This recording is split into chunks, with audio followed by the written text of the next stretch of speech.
चलो भाई, good morning भाई, गुड आफ्टरनून। पढ़ना स्टार्ट करें। आज 10th क्लास का हिस्ट्री का चौथा चैप्टर है। तुम्हारे लिए शायद तीसरा होगा। 10th के 2 चैप्टर मैंने कराए थे। इंडस्ट्रियलाइजेशन इन यूरोप, ये नहीं पढ़ाया था। पहला चैप्टर तो पढ़ा दिया था शायद 10वीं का। कौन सा था? रिवॉल्यूशन से जुड़ा हुआ नहीं था, फ्रेंच और ये सब बताया था। और एक कराया था नेशनलिज्म इन यूरोप और नेशनलिज्म इन इंडिया। 2 चैप्टर करा दिए। ये किताब में चौथा है, वैसे तीसरा चैप्टर है तुम्हारे लिए। औद्योगिकरण का युग। सबसे पहले एक थोड़ा सा बेस जान लेते हैं इसका, ताकि हमें दिक्कत ना आए, फिर चैप्टर पढ़ना आसान दिखेगा तुम्हें। इंडस्ट्रियल रिवॉल्यूशन किस सन की देन है?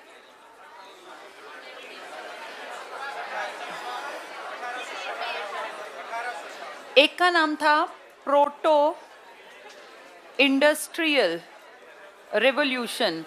ये तुम्हें कोई नहीं बताएगा, क्लास 10th में है, इंटरनेशनल लेवल की हिस्ट्री में पढ़ाया जाता है और इसको बस यहीं पढ़ेंगे। अब कुछ दिनों का काफ़ी सारे टॉपिक मैंने तुम्हें एनसीईआरटी से करा दिए। अब ये मान के चलो 10 लगभग टॉपिक पढ़ा दिए होंगे, तो इनको ध्यान से सुन लो, समझ लो। फिर कहीं से किसी बच्चे की किताब अरेंज करके आसपास में से अगर चैप्टर पढ़ लोगे ना, तो एनसीईआरटी जो पढ़ गया वो कभी मात नहीं खाता।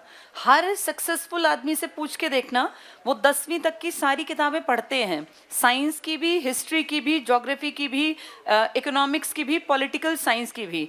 6ठी क्लास से लेके और 10वीं तक का सिलेबस अगर किसी ने कर लिया, पूरे का पूरा साइंस, एसएसटी और मैथ्स, और इनमें हिंदी और इंग्लिश की ग्रामर कर ली, तो आप देखना ये बच्चे कभी भी ऐसा नहीं होगा कि नुकसान में जाएंगे।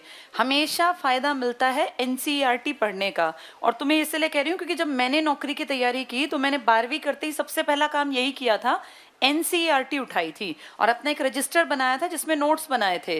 वो सबसे पहली तैयारी थी।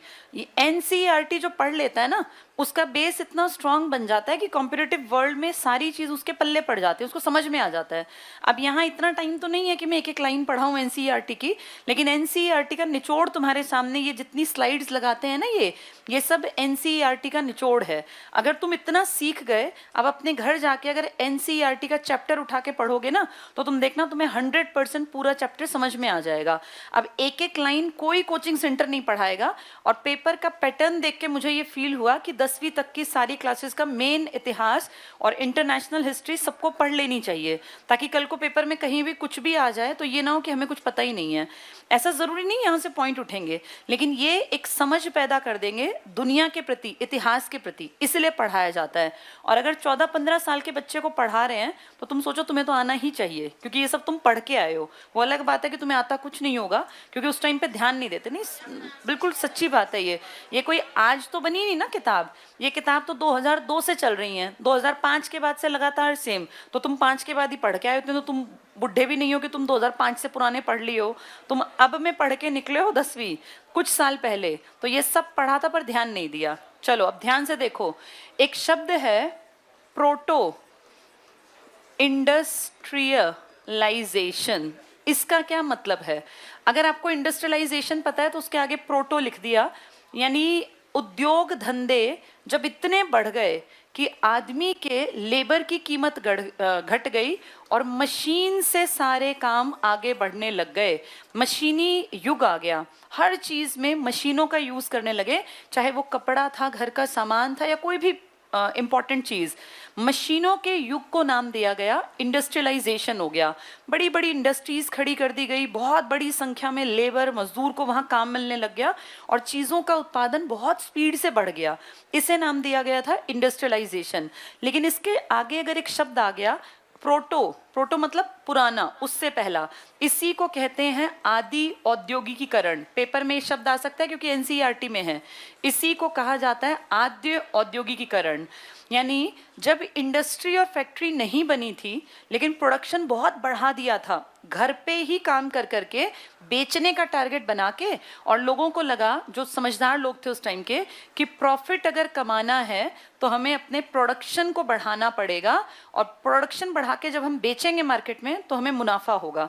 किसी एक आदमी के दिमाग में ये बात आज से लगभग 300-400 साल पहले आई। सोचो उस टाइम पे जब आदमी को ये अकल नहीं थी कि मेरा जीवन अच्छा हो, किसी एक समझदार आदमी के दिमाग में आया कि क्यों ना मैं प्रोडक्शन बढ़ा दूं अपनी चीज़ों का, ताकि मेरा प्रॉफिट का परसेंटेज बढ़ जाए। और उस आदमी ने धीरे धीरे करके प्रोडक्शन बढ़ाते बढ़ाते घर में ही इस हद तक प्रोडक्शन बढ़ा दिया कि उसके पड़ोसी अड़ोसियों को भी लगा कि अगर अमीर बनना है, आगे बढ़ना है, तो प्रोडक्शन बढ़ा देना चाहिए। अभी कोई फैक्ट्री नहीं लगी थी इस टाइम को, जब फैक्ट्री नहीं आई, इंडस्ट्री नहीं आई, लेकिन प्रोडक्शन की स्पीड बढ़ा दी गई। क्या नाम दिया गया? यानी अब इंडस्ट्रियलाइजेशन आने वाला है। अब लोगों के दिमाग में आ गया कि प्रोडक्शन बढ़ाना चाहिए। इसके बाद 1730 वो पहला साल था जब इंग्लैंड में कपड़े के ऊपर बहुत काम हुआ। और कपड़ा एक ऐसा बिजनेस था जो बेसिक नीड था। हर आदमी को तन ढकने के लिए कपड़ा चाहिए। कपड़ा कभी ऐसा नहीं है कि आउट ऑफ ट्रेंड होगा। कपड़े छोटे बड़े हो सकते हैं लेकिन ट्रेंड में तो हमेशा रहेंगे। इंसान शरीर पे कपड़ा तो ढकेगा ना। कपड़ा तब भी बिजनेस था, कपड़ा आज भी बिजनेस है। आज भी आप देखो ये इंटरनेशनल बड़े बड़े ब्रांड में जो चीजें बेच रहे हैं, एक छोटी सी शर्ट के बदले हजारों रुपए, टी शर्ट के बदले हजारों रुपए, पैंट्स के बदले, ट्राउजर्स के बदले। तो आप ये देखो कपड़े का बिजनेस तब भी था और आज भी है। सबसे पहले जो इंडस्ट्रियल रिवॉल्यूशन हुआ वो कपड़े के बिजनेस में हुआ। और ये कपड़ा कौन सा कपड़ा था? कॉटन, सूती कपड़ा। और कितनी अजीब बात है, एक अंग्रेज ने कहा था बहुत पहले 1700 के स्टार्टिंग में, जब अपने यहाँ औरंगजेब का काल था ना, उस टाइम के हेरफेर में एक अंग्रेज ने कहा था कि इंडिया के कपड़े की डिमांड कभी भी खत्म नहीं होगी। इतना बेस्ट क्वालिटी का कपड़ा इंडियन मार्केट देती है। यानी भारत के कपड़े का डंका दुनिया में बजता था। और उस आदमी का ये कहना और ऐसी नजर लगी कि अगले 50 साल में इंडिया के प्रोडक्शन की एकदम से सारी चीजें खत्म होती चली गई। उस आदमी का ये बयान ठीक उल्टा साबित हुआ। और इसमें सबसे बड़ा कारण थी वो कंपनी। कौन सी कंपनी? BEIC। कॉटन क्लॉथ की इंडस्ट्रीज ने जब काम शुरू किया, बड़ी बड़ी फैक्ट्री लगी, तो एक मशीन लाई गई थी। और उस मशीन ने सिर्फ एक आदमी, पहले तो कपड़ा ना, धागा और ये चरखा और ये सब ये हमारा नहीं है, विदेशों में भी थी ये सब चीजें। वहाँ एक एक औरत एक कई कई दिन तक एक शर्ट बनाती थी। जैसे ही ये मशीन आई, इस मशीन में मैंने उस दिन एक पिक्चर दिखाया था, एक आदमी खड़ा था और बहुत सारे धागे ऐसे, और उसको सिर्फ एक ऐसे चलानी थी मशीन और ढेरों धागे साथ साथ बन रहे थे। यानी एक औरत की जगह 20 औरतों का काम वो अकेली मशीन कर सकती थी। अगर ये मशीन आ गई तो ये 20 औरतें जो पहले काम कर रही थी अब ये बेरोजगार हो जाएंगी। इसलिए जब स्टार्टिंग में मशीन आई ना तो जम के विरोध किया। मैंने बताया था मशीनें तोड़ भी दी गई, लेकिन टेक्नोलॉजी और मशीनें बहुत लंबे टाइम तक आपसे दूर नहीं रहती। वो उनकी जरूरत है तो वो आएंगी मार्केट में। और आने वाले कुछ सालों में कहाँ तो ये पहली इंडस्ट्री 1730 में खुली और महज 110 साल के अंदर अंदर ये सबसे बड़ा मार्केट था। तो दुनिया में सबसे बड़ा मार्केट जो उभर के आया वो कपड़े का मार्केट था। और कौन से कपड़े का था ये? लेकिन देखो इसकी नियति, महज 30 साल बाद ये कपड़े का मार्केट नीचे रह गया और आयरन एंड स्टील का मार्केट ऊपर आ गया। यानी लोहा और इस्पात, लोहा और लौह इस्पात कहते हैं ना, इस्पात क्या होता है? स्टील। तो आयरन और स्टील के बड़े बड़े प्लांट लगने स्टार्ट हो गए। और जहां वो अंग्रेज कह रहा था कि इंडिया के कपड़े की डिमांड कभी खत्म नहीं होगी, और हमें लगा भी था क्योंकि 100 सालों में कपड़े ने इतना ज्यादा इंडस्ट्रियलाइजेशन को बढ़ावा दिया, हर जगह मैनचेस्टर जैसे शहर बनने लग गए थे। लेकिन इसकी किस्मत लंबी नहीं टिकी और महज आने वाले इसके 30 सालों बाद 1870s आते आते कौन सी इंडस्ट्री आगे निकल गई? Iron and steel. और फिर इन दोनों में जब कंपैरिजन किया जाएगा, पढ़ेंगे अभी, तो दिन रात का अंतर नजर आएगा। धीरे धीरे करके जब इंडस्ट्रीज का रुख बदला तो जो उस टाइम पे इंटेलिजेंट आदमी थे ना, जिनमें टाटा का परिवार था, बिड़ला का परिवार था या टैगोर का परिवार था, ये ऐसे ही नहीं कहावत बनी कि टाटा बिड़ला भाई बहुत अमीर आदमी है। टाटा बिड़ला आपके देश में जब फर्स्ट वर्ल्ड वॉर था ना, इससे भी पहले एक्टिव थे और इनको पता था कि अब कौन सा बिजनेस आगे आएगा। ये उस टाइम पे जब हमारे दादा परदादा की भी पुरानी पुश्तें थी, उस टाइम ये लोग व्यापार करते थे। इन लोगों ने, जो टाटा बिड़ला टाइप के परिवार थे, चीन के साथ व्यापार किया, अपने पड़ोसी बर्मा जैसे देशों के साथ और पूरी बेल्ट के साथ, और व्यापार करके खूब मुनाफा कमाया। लेकिन उस टाइम पे ना, पुराने टाइम में इंडिया के 2 सेंटर्स बहुत एक्टिव थे जो अपने लोकल लोगों ने ही डेवलप किए थे। एक हुगली का सेंटर था, हुगली कहाँ पर है? वेस्ट बंगाल। और एक अपना सूरत का। इन दोनों बंदरगाहों पे इतना कपड़ा यहाँ से जाता भी था और आता भी था। लेकिन जब ये अंग्रेज आए ना, तो अंग्रेजों ने कहा यार यहाँ लोकल लोगों का ज्यादा जमावड़ा रहता है, इनके पैरेलल दूसरे सेंटर खड़े करेंगे। इसीलिए उन्होंने सबसे बड़ा पोर्ट मुंबई बना दिया और इसको टक्कर देने के लिए कलकत्ता डेवलप कर दिया। और आप अच्छी तरह जानते हैं इनकी 3 प्रेसिडेंसी में कलकत्ता भी थी, बम्बई भी थी और मद्रास भी थी, ये पता है ना हमें। हमारे अपने लोकल अगर बात करें तो हम हुगली और सूरत इन पे काम कर रहे थे, लेकिन देखते देखते सूरत और हुगली दबते चले गए और लगातार कौन से उभरते चले गए, कलकत्ता और मुंबई। बाद में तो कलकत्ता इनका गढ़ नहीं बन गया था, फोर्ट विलियम कॉलेज बनाया था, फिर सारा सिस्टम इनके अकॉर्डिंग। जब शुरुआत की थी ना इन्होंने, तो इन्होंने हाथ जोड़ के हमें कहा था हम आपको टैक्स दे देंगे, हमें व्यापार करने दो। और हमें व्यापार करने का फायदा ये था कि हमारे कपड़े की बाहर बहुत ज्यादा डिमांड थी। कौन से कपड़े की? कॉटन। यहाँ से कपड़ा जाता तो हमें उसका पैसा मिलता, और फिर बदले में ये जो BEIC थी ये भी तो आपको टैक्स देती थी। दोहरा फायदा था हमें, एक तो हमारा माल बाहर मार्केट में बिक रहा है, उसका पैसा मिल रहा है, ऊपर से कंपनी हमें टैक्स दे रही है क्योंकि ये हम व्यापार कर रही है। तो सोचो आपके व्यापार से आपको कितना फायदा हो रहा है। लेकिन इस कंपनी ने धीरे धीरे आपको तबाह कर दिया। कैसे? शुरू में ये आपके यहाँ से कच्चा माल उतना नहीं ले गई जितना कि बने बनाए कपड़े की डिमांड थी।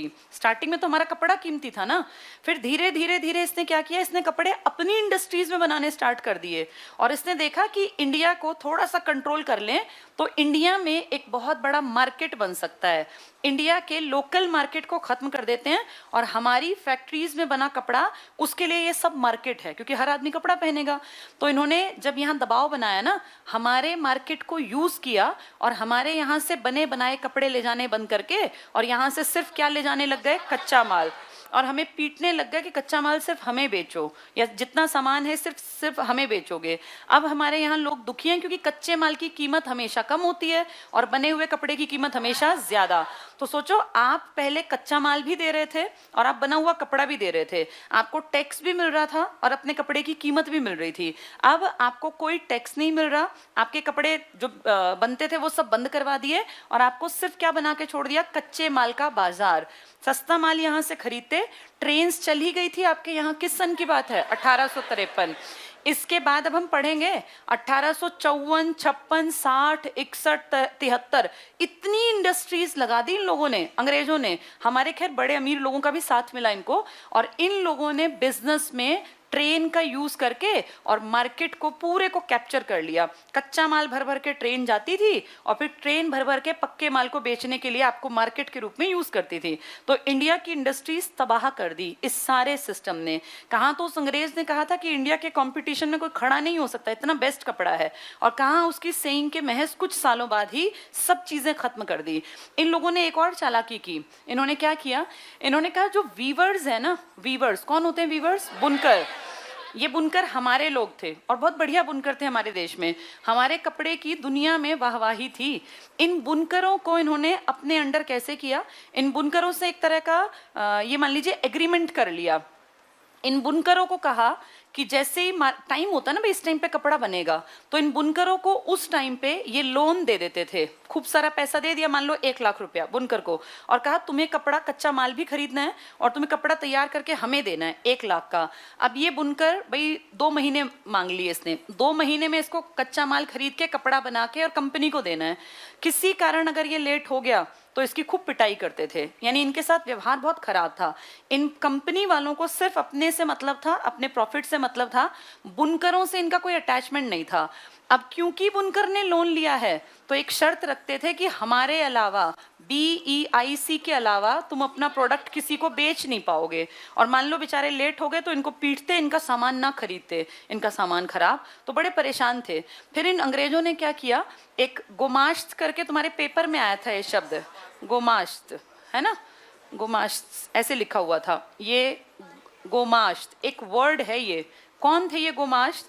गोमाश्त वीवर्स के ऊपर वॉच रखने वाले, बुनकरों के ऊपर ध्यान रखने वाले, क्वालिटी कपड़े की अच्छी हो, कहाँ से कितना कलेक्ट करना है, किसने कितना लोन लिया, किससे कितना कपड़ा कंपनी को जाना है, इस तरह का काम देखने वाली एक नौकरी मान लो इसको, और ये अंग्रेजों के प्रति समर्पित थे, ये अंग्रेजों को बिल्कुल ठीक ठाक सारी बातें बताते थे।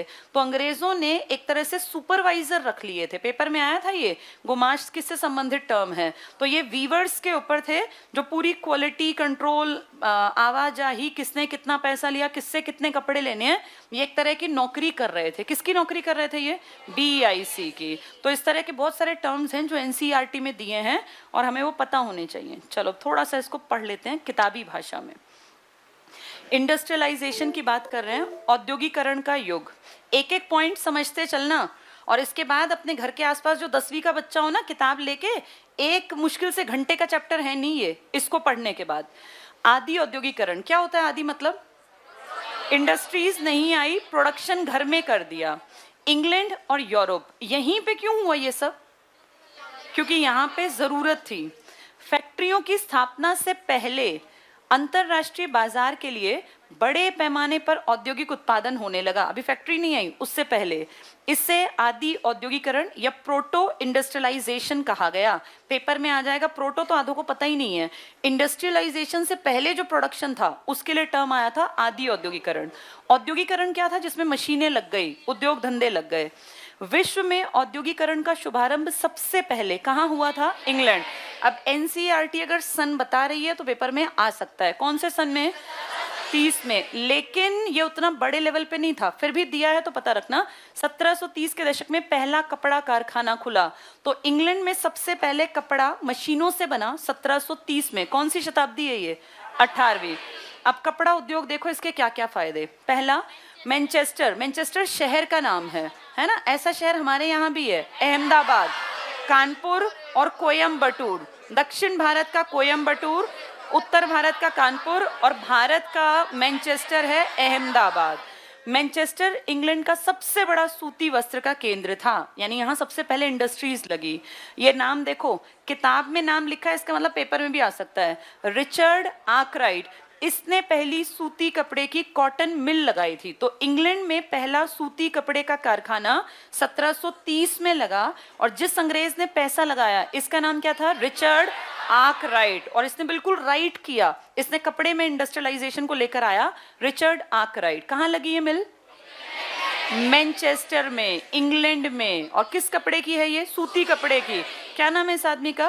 Richard Arkwright. तो ये पहला आदमी है जिसने इंडस्ट्री खड़ी की। आगे देखें, अब ये देखो 110 साल बीत गए। यहाँ देखें 1730, और अब जो पढ़ने जा रहे हैं 1840, यानी 100 साल तक इस कंपनी ने, इस इंडस्ट्री ने राज किया। 1840 के दशक तक सूती वस्त्र उद्योग इंग्लैंड का सबसे बड़ा उद्यम था। यानी कितने साल इस अकेले कपड़े का राज चला? 110। कब से कब तक? 1730 से 1840। अगले 30 सालों में कपड़ा नीचे और आयरन एंड स्टील इंडस्ट्रीज ऊपर आ जाएंगी, क्योंकि अब आपकी ये रेल और ये सब निर्माण होगा ना। 1840 के बाद तो हुआ ये सब।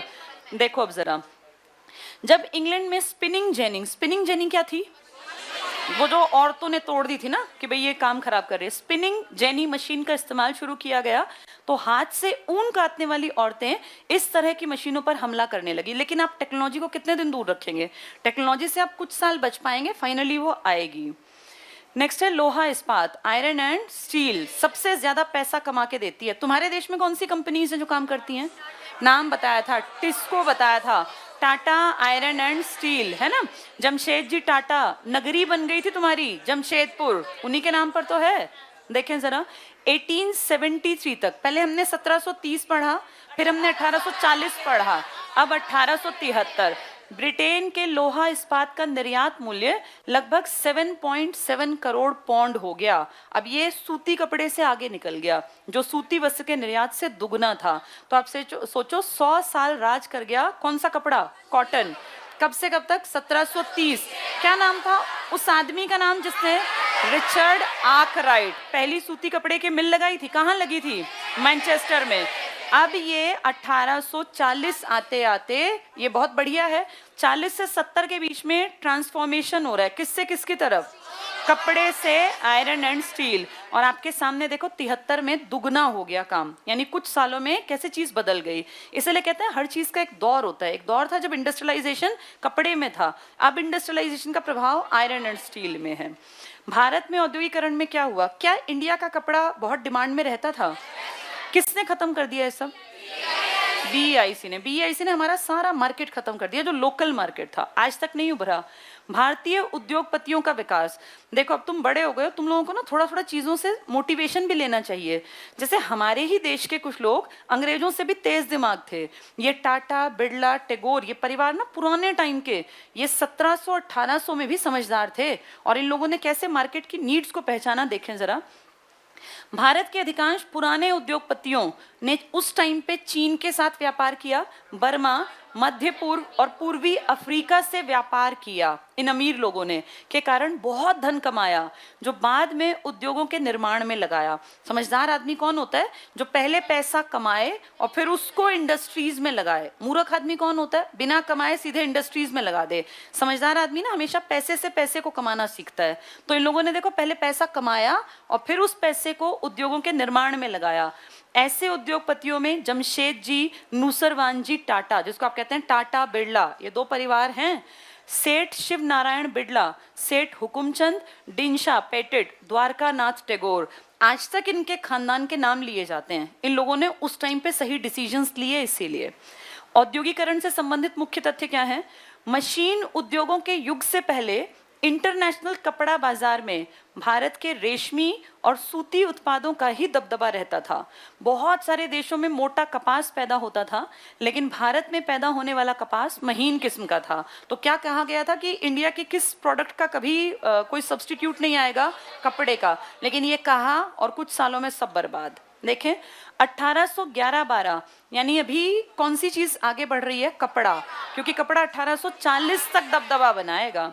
1811-12 में सूती माल का हिस्सा कुल निर्यात में 33% था, यानी जितना टोटल निर्यात भारत करता था उसमें 1/3 हिस्सा कौन सा कपड़े का था?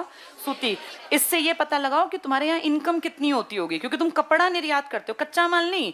कपड़ा महंगा बिकता होगा ना, तुम्हारे यहाँ 1/3 कपड़े की डिमांड थी इंटरनेशनल मार्केट में। आगे पढ़े, ये 1800 है, गलत लिखा हुआ है। 1850 और 51, कितने कम साल, 40 ही साल तो बीते हैं। 40 सालों में मात्र कितना % रह गया? इसका मतलब इन 40 सालों में किसका प्रोडक्शन बहुत बढ़ गया? अंग्रेजों की इंडस्ट्रीज का। भाई हमारा घटा तो ऑब्वियसली उनका बढ़ा ना। इन्होंने हमारा मार्केट देखो कैसे खत्म किया। कहाँ तो हम नंबर 1 पे थे और टोटल जितना एक्सपोर्ट कर रहे थे उसका कितना हिस्सा कपड़ा था? अब ये कितना रह गया? सिर्फ 3। और फिर ये खत्म हो जाएगा, फिर आपकी डिमांड खत्म हो जाएगी। जैसे अगर प्रोडक्शन बढ़ रहा हो तो इससे फायदा देश को होता है, आपको नौकरियां मिलती हैं, प्रॉफिट आप कमाते हैं। अगर आपका प्रोडक्शन घट गया इसका मतलब देश का नुकसान हुआ। तो आप देखो 33% से कितने % पर आ गए? इसका मतलब विदेशी काम बढ़ गया और आपका काम घट गया, खात्मे पर आ गया। इंग्लैंड में सबसे पहले कौन से दशक में? 1730 के दशक में खुले ये कारखाने, लेकिन उनकी संख्या में तेजी में इजाफा कौन सी सदी के आखिर में? 18वीं।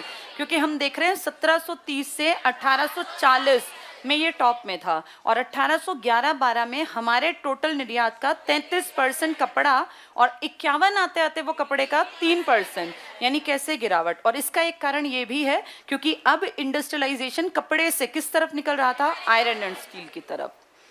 सूती वस्त्र उद्योग ब्रिटेन के सबसे फलते फूलते उद्योग थे। 1840 के दशक तक औद्योगिकरण के पहले चरण में ये उद्योग सबसे बड़ा उद्योग बन चुका था। कब स्टार्ट हुआ ये? 1730 में। क्या नाम था उस आदमी का? Richard Arkwright. कब तक ये नंबर 1 रहा? 1840। 1873 तक इसको रिप्लेस करने के लिए आयरन एंड स्टील। अगर हम अपने आप को देखें 1811-12 में हम जितना निर्यात करते थे उसका 33% कॉटन क्लोथ और 1851 आते आते वो 3%। तो देखो कैसे बदलाव आ रहा है। पहले चरण में उद्योग सबसे बड़ा उद्योग था, इसके बाद लोहा और स्टील उद्योग आगे निकल गए। और हम क्या पढ़ रहे थे? 73 आते आते ये कितने पौंड दुगनी लगभग आय कमा लेगा ना। 1772 अगर हिस्ट्री से जोड़ो तो रेगुलेटिंग एक्ट का साल आ गया। रेगुलेटिंग एक्ट याद है तुम्हें?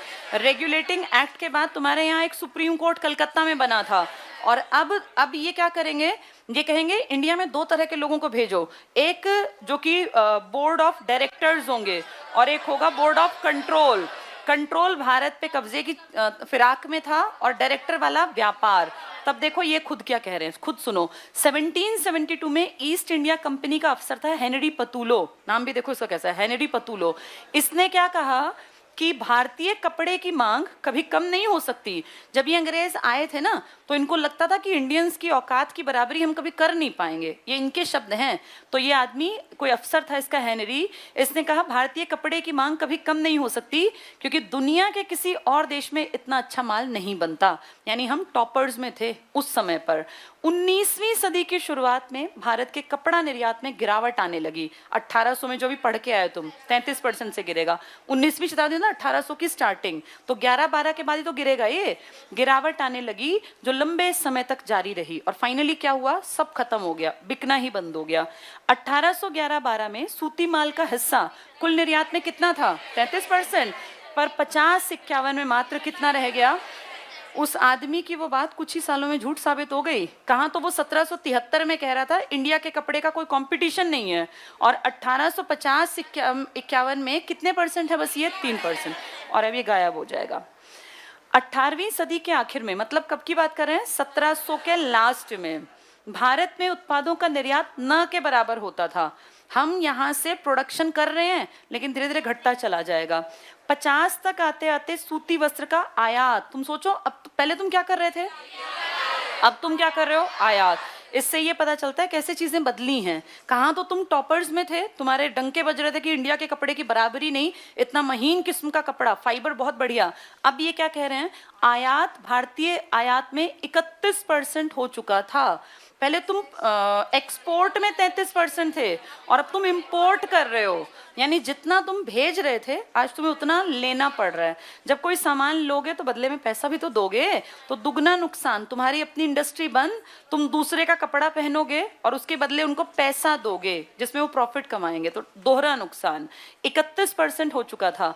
1870 तक आंकड़ा कितने परसेंट से ऊपर था। इससे ये पता लगाओ हमारे बुनकर कहाँ गए, उन सबके काम धंधे खत्म, क्योंकि आप कपड़ा बाहर से मंगा रहे हो। तभी तो ये नौकर बनना पड़ा, ये जो नौकरियां करनी पड़ी ना। अंग्रेजों की फौज लगातार क्यों बढ़ी, क्योंकि हमारे काम धंधे घटे। अगर हमारे देश में पेट भरने का साधन होता तो किसी किसान का, किसी मजदूर का बेटा इनकी नौकरी क्यों करता। ये जो इनकी सेना बढ़ती गई, इनकी फौज बढ़ती गई, लाखों सैनिक बढ़ते गए, इनको खत्म कर दिया, रोटी के लिए भूखे मरने लग गए, तब जाके अंग्रेजों की नौकरी करनी पड़ी। अच्छे घरों के आदमी नौकरी नहीं करते थे उस टाइम, बुरा मानते थे। इनफैक्ट आप अपने पिताजी से पूछ के देखना, दादाजी से, ये एक दौर था। परिमल सर के जो फादर थे ना, इनका उस टाइम में एयरफोर्स में नंबर आ गया था, तो इनके दादा ने क्या कह के छुड़वा दी नौकरी कि किसी और का नौकर बनेगा, हमारे घर इतने नौकर लगे हुए हैं। मतलब नौकरी को वो नौकर मानते थे। मैं इसलिए जोड़ रही हूँ ताकि तुम समझ पाओ। इस टाइम तक आपके देश में नौकरी कोई अच्छी चीज नहीं थी, पर जब भूखा मरेगा आदमी तो नौकरी करेगा। हमें भूखा मारने का तरीका समझ में आया क्या था। पहले हम दुगना पैसा कमाते थे, एक तो हमारा सामान बिकता था और हमें टैक्स मिलता था। हमारे सामान बिकने बंद, मार्केट खत्म, अब हम उनसे सामान खरीदते हैं, प्रॉफिट वो कमाते हैं और नुकसान हमें उठाना पड़ रहा है। टैक्स तो छोड़ दो, अब कीमत देनी पड़ रही है। और कितने परसेंट ले गए इसको ये, 50%। जब बेचते थे सामान तो 33% हाईएस्ट था, और जब अब खरीद रहे हैं तो कितने परसेंट ले गए, 50। बंबई में पहली कपड़ा मिल कब लगी, इसका कारण था रेल चली थी। कौन से सन में, 53 में। मुंबई से ठाणे 34 किलोमीटर, 1400 यात्रियों के साथ गई थी ना बोगीज, ये वही कारण है। हर चीज का लॉजिक था। मुंबई में ही क्यों लगी पहली सूती कपड़ा मिल, क्योंकि यहाँ पे रेल चली। फिर रेल फैलेंगी तो अपने आप चीजें फैलेंगी। ध्यान से सुनो, अब ये सब पेपर में आएंगे सन। तो बंबई में पहली कपड़ा मिल कब लगी है, 54 में। 2 साल बाद उसमें उत्पादन होने लगा। 1826, 26 की जगह 56 होना चाहिए। 56 तक वहां ऐसी कितनी मिलें काम कर रही थी, 4। तो सोचो पहली मिल 1854 में, 56 में उसमें प्रोडक्शन, और तब तक 4 मिलें और लग गई, यानी कपड़ा बनने लग गया देश। अच्छा, इस दौर में याद करो क्रांति भी आने वाली है, 57 की क्रांति। रेल और ये सब चीजें। तो 4 मिलें काम कर रही थी। देश की पहली जूट मिल, ये पेपर में मिलेंगे तुम्हें, पेपर में ये आते हैं ना, फिर कहते हैं कहाँ लिखे, सब 10वीं में लिखा है। पहली कपड़ा मिल कहाँ लगी? बंबई में। कौन से सन में? 54। प्रोडक्शन स्टार्ट हुआ 56 में। उसी बीच में 55 में रिश्रा कलकत्ता के पास कौन सी मिल लगी है? जूट। आप सब जानते हो जूट का प्रोडक्शन बंगाल की तरफ है, पता है ना सबको ये, इसलिए इसकी मिल कहाँ लगी है? रिश्रा। रिश्रा कहाँ पड़ेगा? कलकत्ता। यानी सूती कपड़ा काली मिट्टी में कॉटन से निकलेगा तो वो बंबई के पास लगेगा, और जूट मिलेगा आपके बंगाल के पास। लॉजिकली भी सोचने की चीज है ये। 55 में कौन सी काम करेगी? जूट वाली। और 54 में कौन सी खड़ी करने की कोशिश की थी? सूरत, ये वाली, बंबई वाली। ठीक है, दोनों सन याद रखने हैं, वो 54 और ये 55। आगे देखें, कलकत्ता के पास रिश्रा में, और दूसरी 1862 में चालू हुई। कौन सी मिल? जूट की। यानी जूट की 2 मिल लगी हैं और कॉटन वाले की 4। पहली कहाँ है कॉटन वाले की? मुंबई में 1854 में। 53 में रेल चली, 54 में मिल लगी, 56 तक कितनी मिल लग गई? 4। 54 के बाद 55 में रिश्रा। रिश्रा कहाँ है? कलकत्ता, बंगाल। यहाँ कौन सी कपड़े लगा दी? Jute mill. और फिर 62 में जाके दूसरी, यानी जूट की 2 मिल हैं और सूती कपड़े की 4। जूट वाली रिश्रा कलकत्ता में है और कॉटन वाली बंबई में। आगे पढ़ें। उत्तरी भारत में 1860 के दशक में एल्गिन मिल लगी थी कानपुर में, और आप अच्छी तरह जानते हो कानपुर क्या है? उत्तर भारत का मैनचेस्टर, इसीलिए तो है। अब 10वीं क्लास में नाम दिया है कि कौन सी मिल कानपुर में लगी, तो कौन सी मिल है ये? एल्गिन। लॉर्ड एल्गिन के नाम पे मिल लगा दी और नाम क्या दे दिया? एल्गिन मिल। कब लगी है ये? 60 में। यानी हमारे काम का है 1854, 55, 56 और 60 और 62। 62 में दूसरी जूट की मिल है, पहली लगी थी 55 में, और वो 54 से 56। और 60 के दशक में कहाँ लगी? कानपुर। और ये कानपुर में इतना कपड़ा बनेगा, इतना कपड़ा बनेगा कि कानपुर बन जाएगा उत्तर भारत का मैनचेस्टर। मैनचेस्टर जो कि इंग्लैंड में है, और जहाँ रिचर्ड आर्कराइट ने पहली कपड़े की मिल लगाई है, इंडस्ट्रियलाइजेशन किया। आगे पढ़ें। 1861 में अहमदाबाद की पहली कपड़ा मिल भी चालू हो गई। तो अहमदाबाद में मिल कब लगी है? 1861 में। क्या इससे पहले कहीं और लगी हैं? बंबई में 54 से 56 में। ये कॉटन के कपड़े की बात कर रहे हैं। रिश्रा वाली है जूट वाला, ये कॉटन पे आ गए दोबारा। 61 में कहाँ खुली है ये? अहमदाबाद, जो कि क्या बनेगा? भारत का मैनचेस्टर। तो उत्तर भारत का मैनचेस्टर में एल्गिन, एल्गिन की मिल लगी है। कब लगी है वो? 1860 में। और फिर 61 में कहाँ लगी है? अहमदाबाद। यानी 2 मैनचेस्टर तैयार हो गए, एक उत्तर भारत का और एक भारत का। पहले उत्तर भारत वाले में मिल लगी और फिर इसमें भारत वाले में। क्लियर सबको? ये कॉटन की लग रही हैं। रिश्रा कलकत्ता वाली कौन सी है? जूट की। पहली कपड़ा मिल भी 74 में मद्रास, अब दक्षिण की तरफ चले गए। मद्रास में पहली कताई और बुनाई की मिल खुल गई। तो कताई बुनाई वाली कहाँ खुली है? मद्रास। अगर कहेंगे जूट वाली तो कलकत्ता। 2 खुली हैं 1855 और 1862 में। 54 से 56 में 4 मिल लगी हैं। इन चारों को बंबई के आसपास लगाया गया, और कानपुर में लगी है 1860 में, और उसके बाद इस मैनचेस्टर अहमदाबाद में 61 में, और 74 में कब लगी है? मद्रास वाली, जहाँ कताई और बुनाई का काम। हाँ जी। पहली सूती वस्त्र उद्योग मिल जो देखो 2 चीजें होती हैं, एक होता है मिल लगा देना, एक होता है सफल मिल। हमने एक्सपेरिमेंट जो किया था ना पहला, वो यहाँ किया था कि भाई जो सक्सेसफुल मानी गई। 2 अलग बातें हैं, ये इससे जोड़ लो। BEIC ने, याद है तुम्हें, पहली फैक्ट्री कहाँ लगाने की कोशिश की थी? सूरत में, लेकिन पूरी नहीं हुई थी, पूरी हुई थी मसूलीपट्टनम वाली। ऐसे ही पहली मिल जो खुली थी वो कामयाब नहीं हुई थी, इसलिए इसको पढ़ा जाता है कि पहली मिल कामयाब यहाँ रही थी, मुंबई वाली। ठीक है। कलकत्ता में काला, देखो कलकत्ता की जो मिट्टी है ना, उसमें कॉटन पैदा नहीं होता। तो जो कच्चा माल है ना, हमेशा इंडस्ट्री चलाने के लिए क्या जरूरी है कि कच्चा माल बहुत करीब हो। ये बात बाद में अकल में आई, इसीलिए कच्चे माल के पास जो खोली गई चीजें वो सक्सेसफुल रही। तो जो ये थी ना काली मिट्टी वाला एरिया, यहाँ की, हाँ वहाँ की सक्सेसफुल थी। अब जूट का उद्योग कहाँ खोलना ठीक था? पश्चिम बंगाल में। सोचो उसको अगर कल यहाँ ले आते तो नुकसान रहता। ये एक्सपेरिमेंट थे पहले, लेकिन ये सक्सेसफुल एक्सपेरिमेंट थे। नेक्स्ट देखें, जमशेदजी टाटा जैसे पारसी, ये किस कम्युनिटी के थे? ये पारसी। पारसी अपने यहाँ किस में आते हैं? माइनॉरिटी में। आंशिक रूप से चीन को निर्यात करके और आंशिक रूप से इंग्लैंड को कच्ची कपास निर्यात करके टाटा परिवार ने पैसा कमा लिया।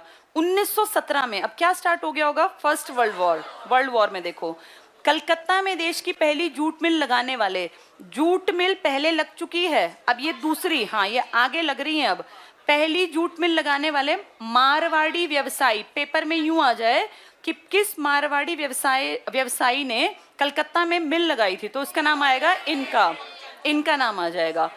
हाँ, सेठ हुकुमचंद ने भी चीन के साथ व्यापार किया। यही काम प्रसिद्ध उद्योगपति किसने किया था? बिड़ला ने। यानी इनके पिता और इनके दादा। ये इसलिए बता रहे हैं ताकि 10वीं क्लास के बच्चे को ये बुद्धि आए कि देश का विकास कुछ लोग क्यों कर पाते हैं, क्योंकि वो समय से आगे चलते हैं और वो आने वाले समय की डिमांड को पहचान लेते हैं। ये जो नाम पढ़ रहे हो ना, ये लोग हम लोगों जैसे नहीं थे, ये हमसे बहुत अलग थे। और 1917 में जब आम आदमी डर के मारे कि पता नहीं वर्ल्ड वॉर में जिएंगे या मरेंगे, तब ये देखो पैसे का कितना समझदारी से यूज करेंगे। और जानते हो 1914 से 18 में इंडिया में प्रोडक्शन बहुत बढ़ेगा, कारण ब्रिटेन का सारा ध्यान रहेगा लड़ाई में और वो प्रोडक्शन को बंद कर देगा। वो कहेगा रोक दो प्रोडक्शन, पहले लड़के जीतना जरूरी है।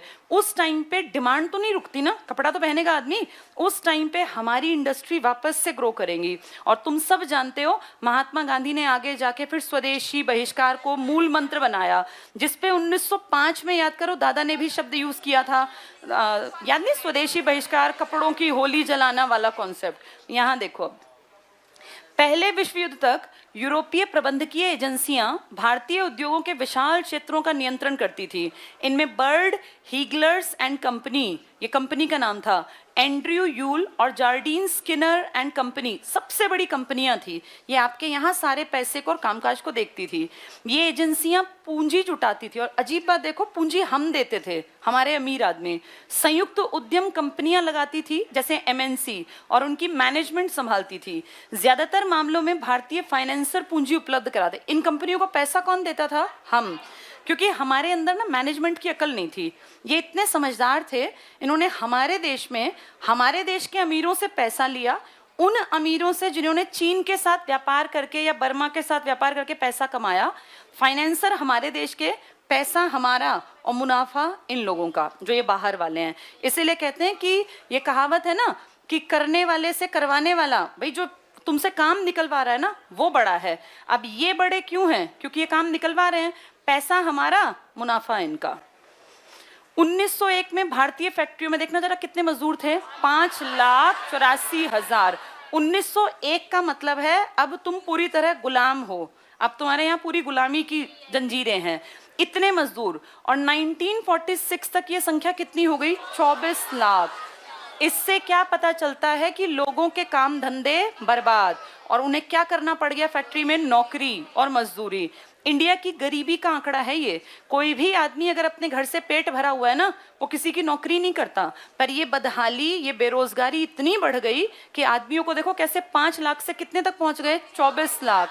सोचो कितने परिवार फैक्ट्री के ऊपर बेस्ड हो गए। अब भारत में औद्योगिक उत्पादन पर वर्चस्व रखने वाली यूरोपीय प्रबंधकीय एजेंसियों की कुछ खास तरह के उत्पादों में ही दिलचस्पी थी। ये हर चीज नहीं बनाती थी। उन्होंने औपनिवेशिक सरकार से सस्ती कीमत पर जमीन लेकर चाय और कॉफी, बताओ क्या करते थे इनका? ये प्लांटेशन। प्लांटेशन क्या होता है? बड़े लेवल पे व्यापारिक खेती करना। रबड़ का पेपर में आया हुआ था, अगर तुम्हें याद हो, ये रबड़ का प्लांटेशन होता है, चाय का, कॉफी का, गन्ने का और नारियल का, केले का। प्लांटेशन की अकल हमें नहीं थी, हम तो भैया इतना बस पैदा करते थे कि पेट भर जाए। ये हमें देखो समझ दे रहे हैं। ये कह रहे हैं सस्ती कीमत पर जमीन लेकर चाय और कॉफी के बागान लगाए, खनन, नील की और जूट की बोरियां, फौजियों के लिए वर्दी के कपड़े, टेंट और चमड़े के जूते, घोड़े और खच्चर की जीन जो उनके शरीर पे पहनाते थे, और बहुत सारे अन्य सामान बनाने लगे। यानी अंग्रेजों ने उन चीजों के प्रोडक्शन में पैसा लगाया जिनसे कि आगे बढ़ना आसान था। हर चीज का प्रोडक्शन नहीं किया, और धीरे धीरे हमारे काम धंधे इतने ठप कर दिए कि हम लोगों के जो जनसंख्या थी, इनको लगा कि काम धंधे बंद हो गए, अब किस तरफ चल पड़े? नौकरी की तरफ। 5 लाख से आंकड़ा कितने तक पहुंचा दिया? 24 लाख तक। ये कुछ दिनों के अंदर हो गया। ठीक है, चलो इसके बाद ये लास्ट, बस शब्दावली बाद में पढ़ लेंगे कल, ये लास्ट पॉइंट पढ़ लेते हैं। नेक्स्ट देखो, फर्स्ट वर्ल्ड वॉर के बाद फैक्ट्री उद्योग में लगातार इजाफा हुआ, लेकिन अर्थव्यवस्था में विशाल उद्योगों का हिस्सा बहुत छोटा था और ज्यादातर 1911 में 67% उद्योग कहाँ स्थित थे? बंबई और बंगाल। इसका कारण तुम्हें पता है कि रेल ज्यादातर बंबई और बंगाल की तरफ चली थी और कच्चे माल का प्रोडक्शन भी इन्हीं इलाकों में था और यहीं पे बंदरगाह बनाए गए थे। चलो बाकी कल पढ़ेंगे।